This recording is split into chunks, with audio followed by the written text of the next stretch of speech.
రామాయణ ఉత్తరకాండ 58 సర్గ. ఇక్కడ యయాతి వలన అవమానానికి గురైన దేవయాని, ఆమె సూతుడు దుఃఖించుట, శుక్రాచార్యుడు యయాతిని శపించుట గురించి ఇక్కడ చెప్పబడింది.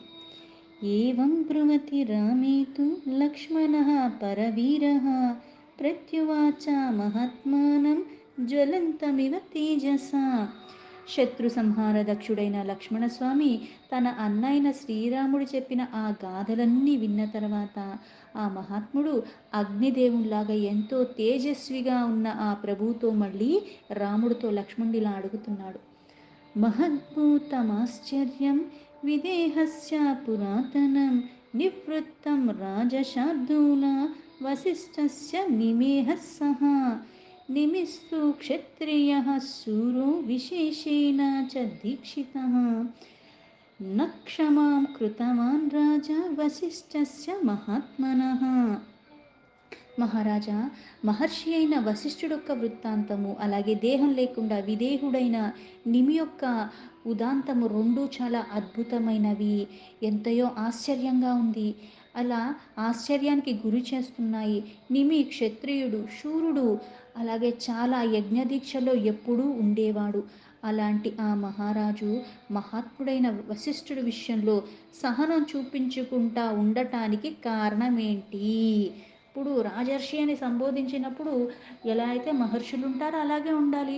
వశిష్ఠుడంత వాడికి కోపం రావటం ఏంటి? ఆయన శపించటం ఏంటి? అలాగే అంటే భూత భవిష్యత్ వర్తమానాలు తెలిసిన వాళ్ళు కూడా కోపానికి లోనే ఇట్లాంటివి చెయ్యటము ఇంకా సాధారణమైన విషయంలో ఎలా మనకు గుర్తునే వస్తుంది. అందుకే అలాంటి మహారాజు ఎన్నో యజ్ఞదీక్షలన్నీ చేసినవాడు, యజ్ఞదీక్షలో ఉన్నవాడు, అలాంటి వాడు కోపం ఎందుకు వచ్చింది? తన సహనాన్ని తను ఎందుకు కోల్పోయాడు? ఆ కారణం ఏంటి? అందుకే మనకేం చెప్తారు? కారణం లేకుండా ఏ కార్యము జరగదు. ఒక కార్యం జరిగిందంటే దానికి ఒక కారణం ఉంది. నీకు అర్థం అవ్వచ్చు, అర్థం కాకపోవచ్చు. నీకు తెలిసి చేయొచ్చు, నీకు తెలియకుండా కొన్ని వాటికి నువ్వు చేస్తూ ఉంటావు.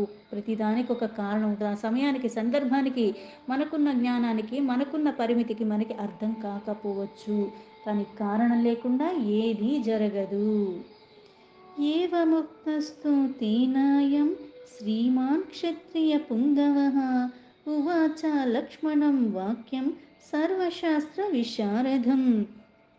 ఉత్తమమైన క్షత్రియుడు, అన్ని శుభలక్షణాలు ఉన్నవాడు అయినా ఇక్కడ శ్రీరాముడు సర్వశాస్త్రంలో కూడా ఆరితేరినవాడు. లక్ష్మణుడు అడిగిన దానికి సమాధానంగా ఇలా మళ్ళీ రాముడు చెప్తున్నాడు. రామో రమయతాం శ్రేష్ఠో భ్రాతరం దీప్త తేజసం నా సర్వత్ర క్షమా వీర పురుషేషు ప్రదృశ్యతే.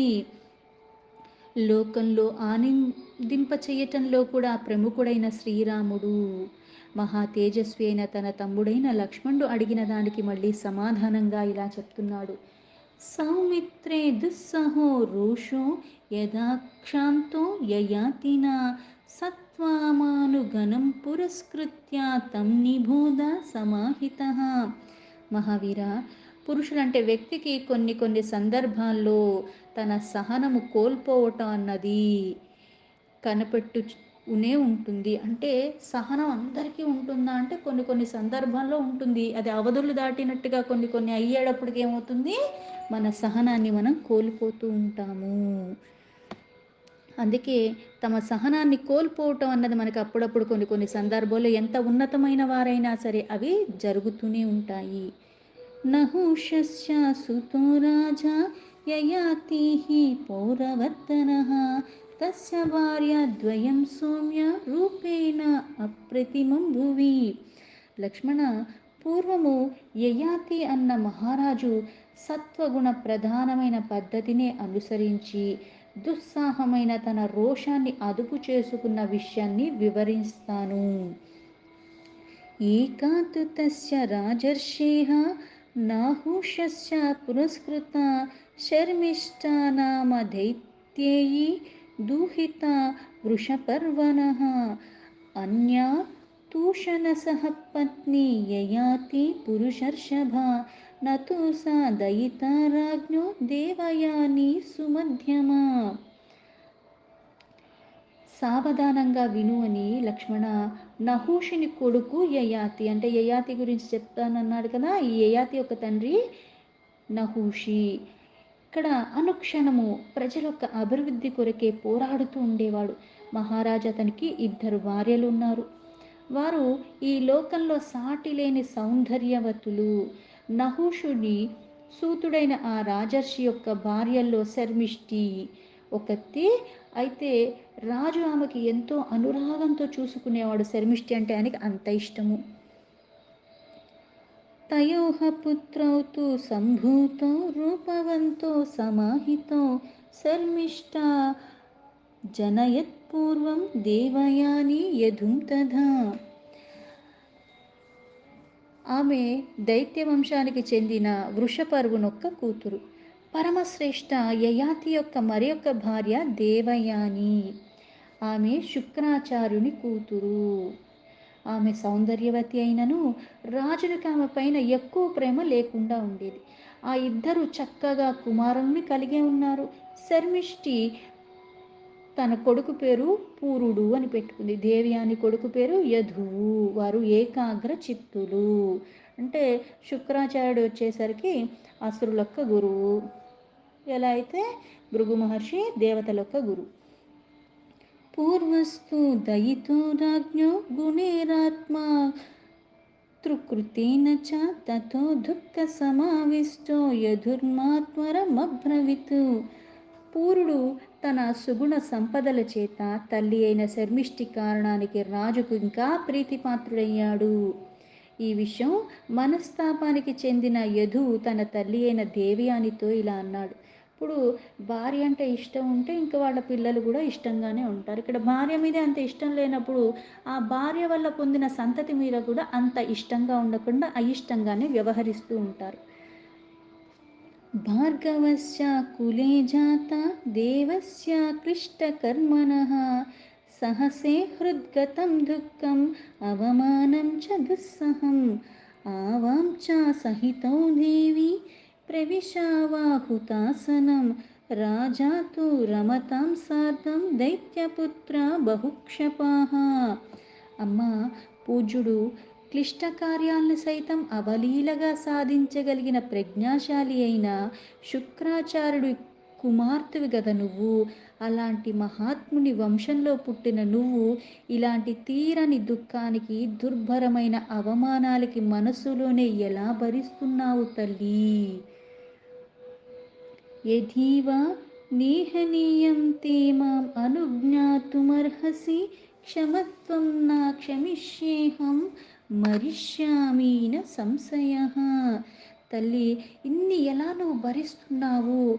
ఇన్ని భరించి కూడా అవమానాలు జీవించుట కంటే అగ్నికి ఆహుతైపోవటమే సరైనదని నీకు అనిపించట్లేదా?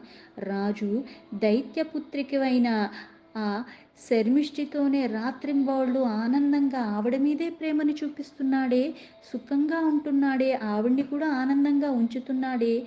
ఆ దురవస్థ నీవు సహించగలిగినా సహించు, నాకు మాత్రం అలాంటి శక్తి లేదంటే నువ్వు సహిస్తున్నావు కానీ అంత సహనం నాకు లేదు తల్లి. నేను అగ్నిలో ప్రవేశించి నేను ఈ శరీరాన్ని వదిలేస్తాను. అందుకు నాకు అనుమతి ఇవ్వు. ముమ్మాటికి నేను ప్రాణత్యాగం చేసేస్తాను. పుత్రస్య భాషితం శ్రుత్వా పరమార్థస్య రోదతః దేవయాని తు సంక్రుద్ధ సస్మార పితరం తథా. ఇంత ఆర్తుడై కన్నీరు కారుస్తున్న కొడుకు దీనాతి దీనంగా తల్లిని అడుగుతూ, నాకు అనుమతివి, నువ్వు ఇంకా బ్రతికుండాలనుకుంటున్నావు కానీ ఇవన్నీ చూస్తూ నేను బ్రతకలేకపోతున్నాను అన్నాడు. తల్లి అయిన దేవయాని క్రుద్ధురాలై తన తండ్రి అయిన శుక్రాచార్యుని ఒక్కసారిగా స్మరించుకుంది. అంతటా శుక్రాచార్యుడు ఇంగితం తదభిజ్ఞాయ తుహితుః భార్గవస్తదా ఆగతస్త్వరితం తత్ర దేవయాని తు యత్ర సా. శుక్రాచార్యుడు తన కుమార్తెలో ఇలా వస్తున్న దుఃఖాన్ని, రోషాన్ని గ్రహించి త్వరగా స్మరించగానే వచ్చేశాడు అక్కడికి. అంటే వీళ్ళు స్మరిస్తే కానీ అవతలోళ్ళకి తెలీదా?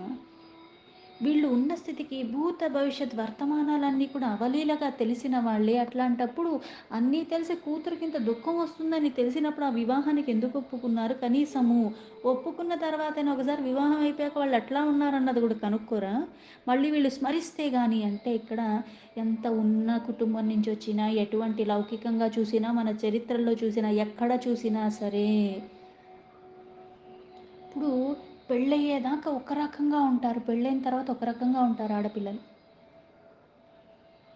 ఆ మనసులో ఉన్నది బయటకి కనిపించకుండా అది సహజంగానే ఆడవాళ్ళకి చాలా మందికి వచ్చే లక్షణాలవన్నీ కూడా. లోపల ఎంత బాధున్నా పైకి నవ్వుతూ ఉంటారు. నలుగురొచ్చి కూర్చున్నారంటే నవ్వుతూ ఉంటారు. నాకు బాధుందని వాళ్ళతో కూర్చొని ఏడుపు, శోకానాలేం బెట్టరు. వీళ్ళకి ఇంతున్నా సరే ఎగేసుకొని వెళ్ళిపోతున్నారని కనిపిస్తుంది తప్పితే, ఇవి ఎక్కడా ఇంటి గుట్టు బయటకి వెళ్ళనివ్వకుండానే ఉంటారు. లోపల ఎంతున్నా సరే బయటికి కక్కరు. ఆడవాళ్ళకేముంది పని మనిషి దగ్గర నుంచి ప్రతి ఒక్కళ్ళకి చెప్పేసుకుంటారు కాబట్టి వాళ్ళకి గుండెపోటులు రావని చాలామంది అంటూ ఉంటారు గానీ, చెప్పుకోరు. చెప్పవలసినయే చెప్తారు. ఉప్పు, పప్పు గురించి ఎవడన్నా జెప్తాడు గానీ, ఇంట్లో ఉన్న సమస్యలన్నీ తీసుకెళ్ళి ఎవ్వడికి చెప్పరు ఎవ్వరు. ఎవరి పరువు వాళ్ళు ఇంటి పరువు గూడా బయట పెట్టుకోరు. అలాగే ఆడపిల్ల పుట్టింటిలో ఇక్కడ ఎట్లా ఉన్నా, భర్త ఎట్లా ఉన్నా, ఇంట్లో వాళ్ళు ఉన్న వాళ్ళందరూ తన పట్ల ఎట్లా ప్రవర్తిస్తున్నా సరే, దాన్ని చాలా చక్కగా పాలిష్ చేసినట్టుగా చేసి చెప్తుంది తప్పితే, ఉన్నది ఉన్నట్టుగా ఎప్పుడూ వాళ్ళు మనల్ని తిట్టినా, కొట్టినా అబ్బా! బాగున్నాననే చెప్తారు తప్పితే, మేము బాగాలేము, వీళ్ళింట దరిద్రులు, ఇట్లా చేస్తున్నారు, అట్లా చేస్తున్నారు ఇలా ఎవ్వరూ చెప్పరు. ఇది సహజంగా ఎప్పటినుంచో వస్తుంది. ఇప్పుడు నిజంగానే అక్కడ ఏమీ లేకపోయినా మళ్ళీ చిత్రీకరించి చెప్పుకునేవాళ్ళు కూడా చాలామందున్నారు. సమస్యలే లేకపోయినా సరే సమస్య ఉందనే భావనలోనే ఉంటారు. ఎందుకు? వీళ్ళకి విచ్చలవిడితనం అలవాటైపోయి ఉంటది. వీళ్ళు ఊహాలోకంలోనే ఉంటారు. బాధ్యత తీసుకోవటానికి సిద్ధంగా ఉండరు. అందరూ వీళ్ళకి చేసి పెట్టేయాలి. వీళ్ళు మాత్రం ఎవ్వరికీ ఏం చేసి పెట్టరు. ఇట్లాంటి ధోరణిలో ఉన్న వాళ్ళకి వేరుగా ఉంటది. కాకపోతే ఇక్కడ భరించింది, భరించింది, భరించింది. ప్రతీదీ ఏమవుతుందంటే ఆ భారం భరించే కొద్దీ తగ్గిపోతుందని కాదు. కానీ ఒక్కొక్కసారి మనకి తెలీదు. ఆ సమస్య ఎదుగుతుందో, సమస్య తరిగిపోతుందో కాలానుగుణంగా అంటాం అందుకే. కొన్ని కొన్ని తొలగిపోతూ ఉంటాయి. కొన్ని కొన్ని పెరిగిపోతూ ఉంటాయి. విధి ఏదన్నా చేయొచ్చు.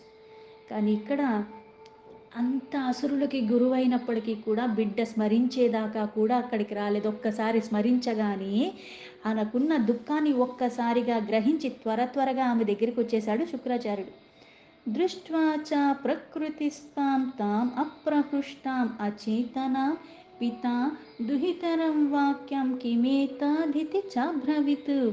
దుఃఖంలో కుమిలిపోతూ బాధకి గురయ్యి అస్వస్థంగా ఉన్న తన కూతుర్ని చూసి శుక్రాచార్యుడు అమ్మా ఇదేమిటి ఇట్లా ఉన్నావు అని అడిగాడు. పృచ్చంతం అసకృత్తం వై భార్గవం దీప్తతేజసం దేవయానీతు సంక్రుద్ధ పితరం వాక్యమబ్రవీత్. ఇలా తండ్రి అడిగేసరికి ఆ మహా తేజస్వి అయిన భార్గవుడు ఇట్లా ప్రశ్నించగా శుక్రాచార్యునే భార్గవుడు అని కూడా అంటారు. క్రుద్ధురాలై ఉన్న దేవయాని తన తండ్రితో ఇలా మాట్లాడుతుంది. అహమగ్నిం విషం తీక్షణం అపోవా మునిసత్తమ భక్షయిష్యే ప్రవిక్ష్యామి నతు సక్ష్యామి జీవితం. మునీశ్వర, ప్రజ్వలిస్తున్న అగ్నిలో ప్రవేశించి కానీ విషాన్ని తాగి కానీ లేదా నీళ్ళల్లో దూకిపోయి కానీ నేను నా జీవితాన్ని చాలించేస్తాను. అంటే నాకు ఇంకా బ్రతకాలని లేదు. నమాం త్వాం అవజానీషే దుఃఖితాం అవమానితాం వృక్షస్య అవజ్ఞాయ బ్రహ్మణ్ఛిద్యంతే వృక్షజీవినః. బ్రాహ్మణోత్తమ, నాకు జరిగిన అవమానాన్ని నాలో దుఃఖం నువ్వు తెలుసుకొనలేకున్నావు. వృక్షమును ఛేదించిస్తే ఆ వృక్షాన్ని ఆశ్రయించుకునున్న ఎన్నో రకాల పుష్పాదులు, పక్షులు ఇవన్నీ కూడా ఎలా అయితే దెబ్బతింటాయి కదా. అంటే ఇప్పుడు ఇంత బాధ ఉన్నప్పటికి కూడా భరించింది, భరించింది, భరించింది. కానీ ఒకసారి తీవ్ర స్థాయికి వెళ్ళిపోతుంది. ఇంకా భరించేంత ఓపిక పట్టేంత ఉండదు. చూసిన వాడికి ఇంతకుముందు నేను పడ్డది వాళ్ళెవరు చూడలే. నా రియాక్షన్ ఒకటే వాళ్ళు చూస్తారు. ఇంత దానికి అంత అవ్వాలా అని తేలిగ్గా అనేస్తారు. దానికి ముందు ఎంత పడ్డారో, ఏం జరిగిందో నీకేం తెలుసు? ప్రతి దానిలో మనం దూరిపోయి చెప్పకూడదు. సర్దుకోవాల్సి అందరికీ సర్దుకోవాలనే ఉంటది. ఎవ్వరికీ అలా పక్కనోడి దగ్గర నుంచి సలహాలు వినాలని కోరిక ఎవ్వడికి ఉండదు. అందరూ ఆనందంగానే ఉండాలనుకుంటారు. ఎంత ప్రయత్నించినా కొన్ని కొన్ని మనకి అనుకూలంగా ఉండవు. ఇక్కడ అప్పటిదాకా భరించింది ఇప్పుడు మనకి బాధైనా సరే భరిస్తాం, భరిస్తాం, భరిస్తాం. అది ఎంతైనా సరే అలా ఉంటాం. అయితే ఇప్పుడు మన పిల్లల దాకా వచ్చి మన పిల్లలే ప్రాణాన్ని వదిలేసేలాగా వచ్చినప్పుడు ఇంకా అది భారం మనం తెంచేసుకుంటాము. ఇంకా మనం భరించాల్సిన అవసరం లేదన్నది వచ్చేస్తుంది. అందుకే అప్పుడు తన తండ్రిని స్మరించింది. అంతకుముందు బాధుంది. అన్ని అవమానాలు భరించింది కానీ ఎప్పుడూ ఇలా స్మరించలేదు. అందుకే నేను ఈ శరీరాన్ని త్యాజించేస్తాను. ఎలా అయితే చెట్టు కోల్పోయిందంటే చెట్టును ఆశ్రయించుకున్న ఎలా అయితే పిట్టలుంటాయో వాటికి అలాగే నీడ ఇచ్చేది అలాంటిది పోతే దాన్ని ఆశ్రయించుకున్న వాళ్ళకి ఎలా అయితే ఇబ్బంది కలుగుతుందో అవజ్ఞానాచ రాజర్షిః పరిభూయ చ భార్గవ మయ్యావజ్ఞాం ప్రయుక్తైః న చ మాం బహుమన్యతే. భార్గవ, ఆ రాజర్షిని యందు అనాదర భావము చూపుచున్నట్లే నాయందు కూడా ఆదర భావం కలిగి లేడు. అతడు నన్ను ఏమాత్రం కూడా గౌరవించట్లేదు. తస్యాస్తద్వచనం శ్రుత్వా కోపేనాభిపరిప్లూతః వ్యాహర్తుम् ఉపచక్రామ భార్గవో నహుషాత్మజం. యస్మాన్మాం అవజానీషే నహుషాత్వం దురాత్మవాన్ జరయా పరయా జీర్ణః శైథిల్యం ఉపయాస్యసి. దేవయాని మాటలు వినినంతనే శుక్రాచార్యుడికి ఇంకా కోపం వచ్చింది. ఎలా అయితే ఇక్కడ అవమానాలు దానికి ముందు ఉన్నాయి, అన్నీ భరించింది. కానీ కొడుకు ఎప్పుడైతే శరీరాన్ని విడిచేస్తాను అగ్నిలో ఆహుతైపోతాను నువ్వు ఎలా భరిస్తున్నావో నేనైతే భరించలేనన్నాడు. అప్పుడు కట్టలు దించుకుని వచ్చింది ఆవేశం ఆవిడికి. అప్పుడు తండ్రిని స్మరించింది. ఆ తండ్రి అంటే ఈయన పట్ల కూడా ఆ రాజేం సరిగ్గా వ్యవహరించట్లేదు. కూతురు ఎప్పుడైతే చెప్పిందో అప్పుడు శుక్రాచార్యుడు కూడా క్రోధం వచ్చింది. వెంటనే అతడు యయాతిని ఇట్లా శపించేయటానికి పూనుకున్నాడు. యయాతి, నువ్వు నా మీద అనాధారంగా ఉన్నా సరే నీవు తీవ్రమైన వార్ధక్యాన్ని గురి అయ్యి అశక్తుడు అయిపోతావు. అంటే అవయవాల్లో పట్టు తప్పిపోతుంది.